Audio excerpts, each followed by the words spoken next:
কাম যত কামই তাই, কিন্তু কামের মাঝে যখন আমরা মনে করেন যে সারাদিন কাম করি, সারাদিন কাম করার মাঝে যদি মনে করেন যে কাজের ফাঁকে ফাঁকে কিন্তু একটা মানে চা নাস্তা খাওয়ার একটা সময় তাহে, কিংবা এই যে লাঞ্চ টাইম তাহে, তখন মনে করেন যে আমার চা নাস্তার সময়, ঠিক আছে, এখন একটু বইলাম জিরাইতাছি। তো আমরা প্রবাসীরা কিন্তু যখন একটু সময় পাই তখন যদি আমরা যত কষ্টের মধ্যে মানে যত মানে কষ্টের মধ্যে তাই না কেন, যত কাজের চাপে তাই না কেন,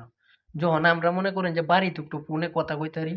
বাড়িতে একটু ফোন দিয়ে আলাপ করতারি, ঠিক আছে, নিজের সন্তানের সাথে কথা কইতারি, নিজের বউয়ের সাথে কথা কইতারি, কিংবা নিজের মা বাবার সাথে কথা কইতারি,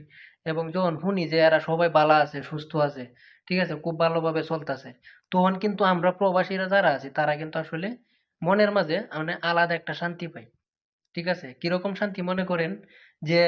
মনে করেন কুরবানি, তো কুরবানি বাড়িতে কুরবানি দিতেছেন, তো কুরবানি দিতেছেন ভালো কথা, তো আমরা কিন্তু টিয়া পাঠাই, আমরা কিন্তু কুরবানির মাঝে থাকতেও পারি না, কুরবানির গরুটা কেনার সময় কিন্তু আমরা থাকতে পারি না। তো আমরা যখন কুরবানি ঈদের মানে ভিডিও গুলা দেখি যে একটা কুরবানির গরু জবাই করা হইতাছে, কুরবানির গরুটা ফালা হইতাছে, কুরবানির গরুর গোস্ত কাটা হইতাছে, ঠিক আছে, এই বিষয়গুলা দেখে কিন্তু আমরা শান্তি পাই। ঠিক আছে, এটা মানে বলা বাহুল্য, এর চাইতে বেশি কিছু আমরা চাই না। আর মূল্য তখন মানে দুনিয়ার মধ্যে যেটা চলতেছে, মানে টেহা নেওয়ার সময় টেহা কবর দিয়ে টেহা নিয়ে কুরবানি গরু কিনলো, কুরবানি দিতেছে, তারপরে কিন্তু ফোন দিলে আর প্রবাসীরা ফোন আর কেউ ধরে না, মানে টেহা দেওয়া শেষ, মানে সবাই বুঝলা জায়গা।